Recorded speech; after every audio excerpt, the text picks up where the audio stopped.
Cheers, Slange.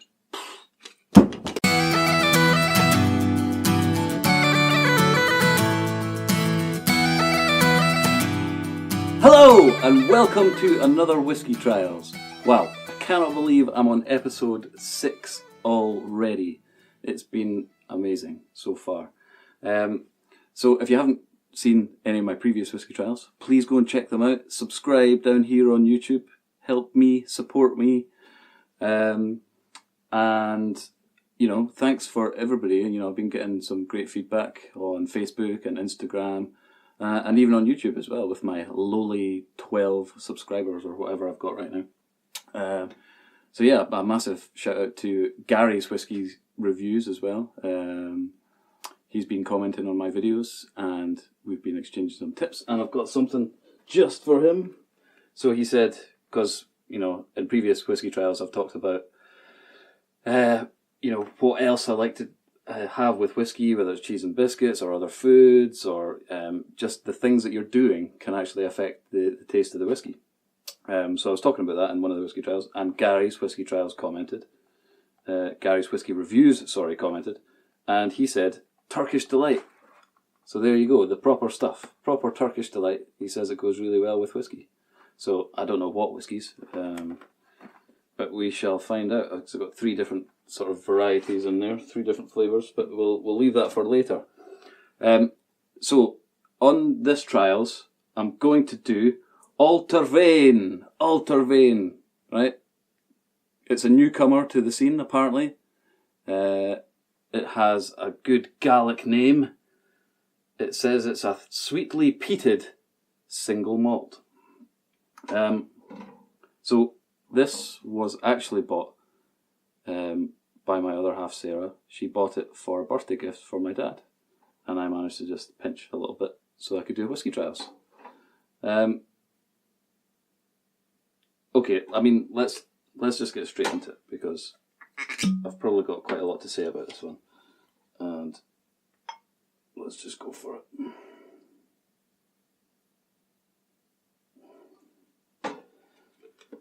Right, so as you can see, it has quite a funky bottle. You know, it's got shoulders sloping, and you know, it's an interesting bottle, right? So as I said, Sarah bought this, and it was, I believe, on offer in the supermarket for 29 quid, right? 29 quid. That's quite expensive, right? It's a what is it? It's not an age statement.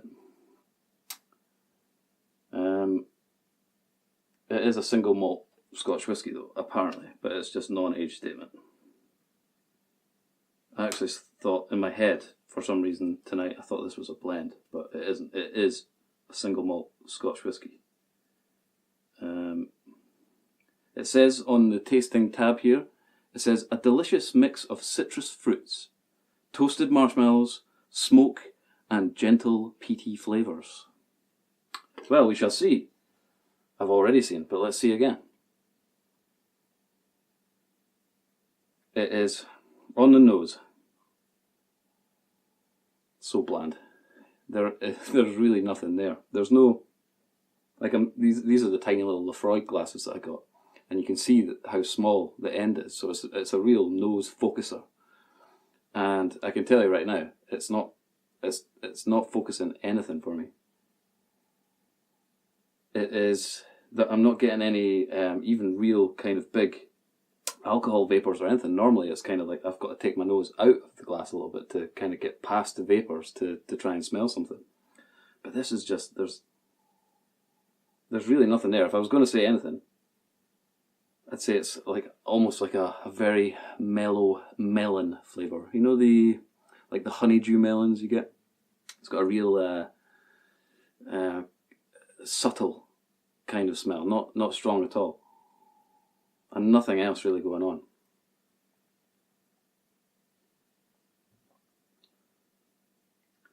And man, it's borderline awful. There is nothing going on the taste buds with this.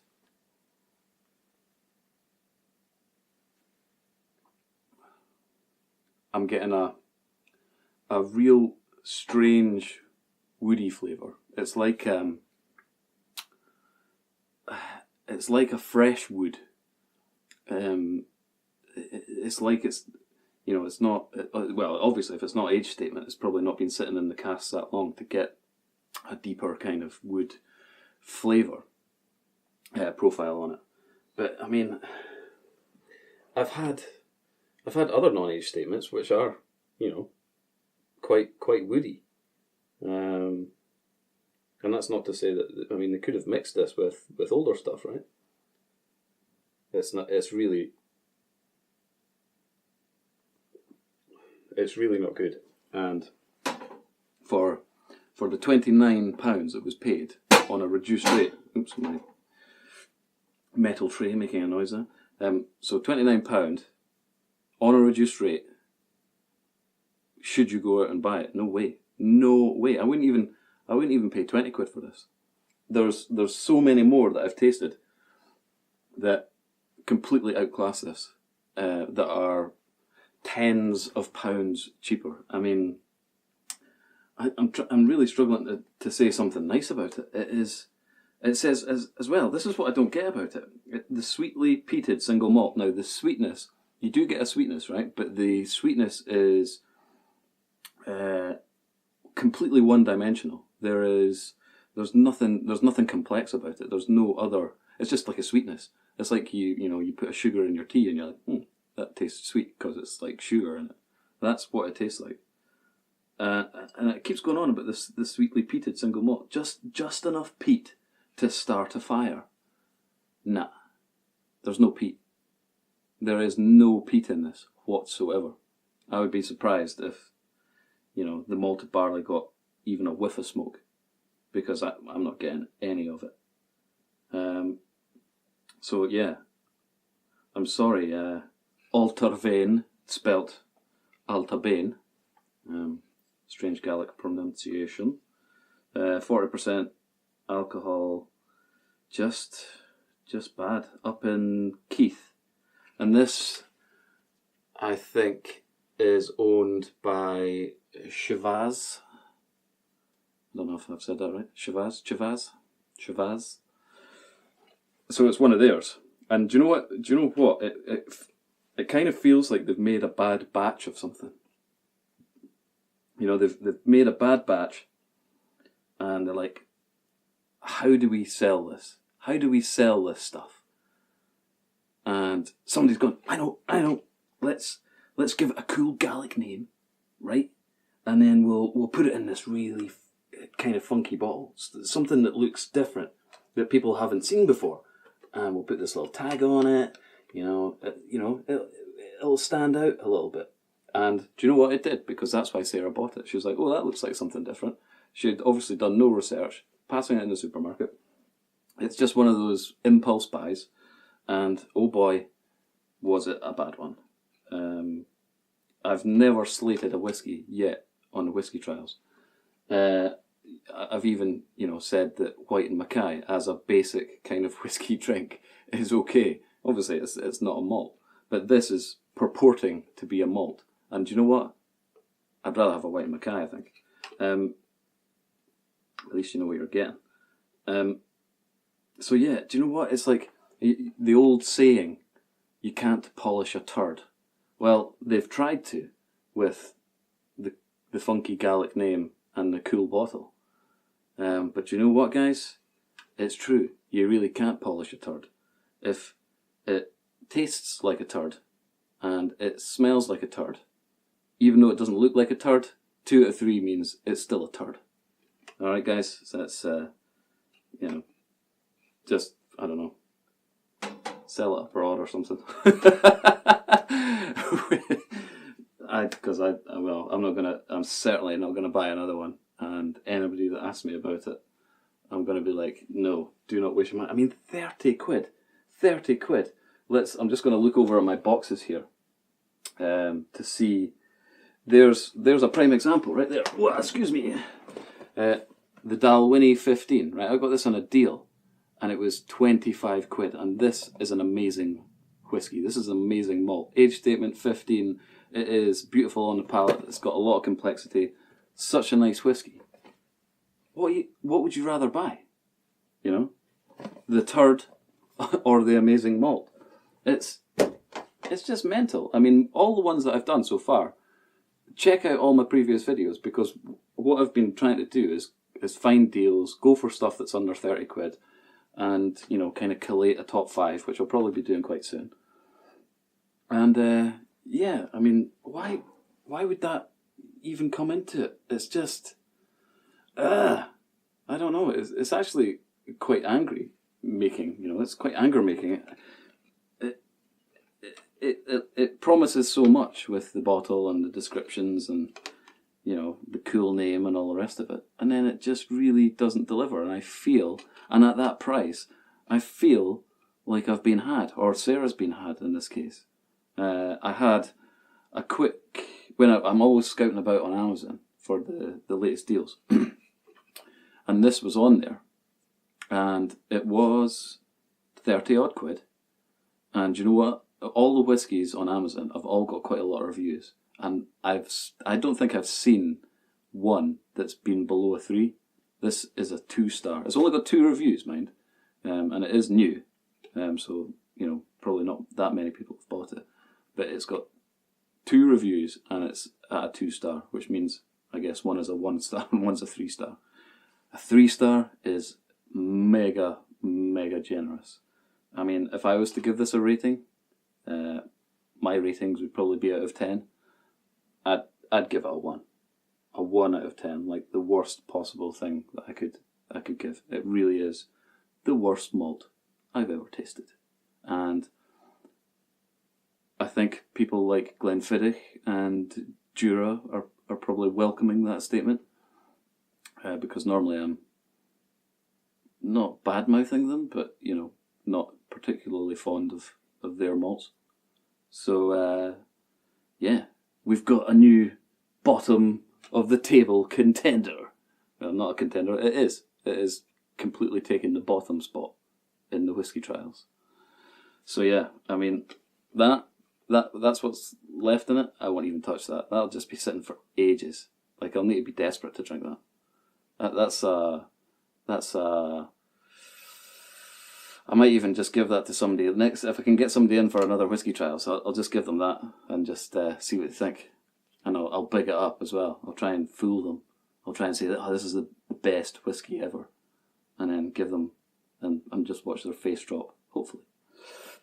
But yeah, absolutely awful, guys. Do not buy Allt-a-Bhainne. It is bad. Alright, as promised, I'm going to do this Turkish Delight thing that Gary suggested. So I have my Turkish Delight here.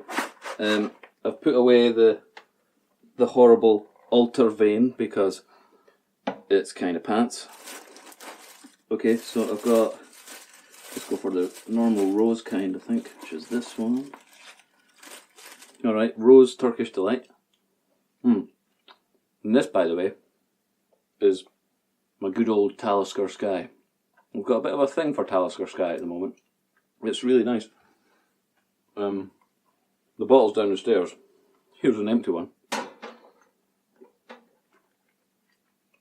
to prove that I like it. This has been a real gateway whiskey for me. Check it out. I think it's episode 5 or 4 maybe. Can't remember. No, it's 5. Definitely 5. And it's my journey to Lafroig, where and this is the gateway. This is one of my gateways to being able to drink Lafroig and enjoy it. Really excellent whiskey. So I'm using this with the Turkish Delight because, well, I really don't want to drink that other one.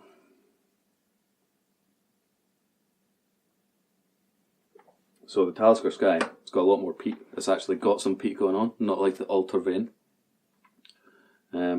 It's quite a strong one. It is 45.8, and it's got some smoke, and it's just really nice. And I've got to say, you're right, Gary. It does go well with Turkish Delight. I feel bad eating Turkish Delight on camera because it feels kind of noisy when you're chewing it. So if you're one of those people, like I am, well, that's kind of minty, that, the green one. Anyway, if you're one of those people that don't like to listen to people chew, you've probably switched off already. My apologies. But yeah, oh, the green Turkish Delight, kind of minty. Who knew? The Turks probably.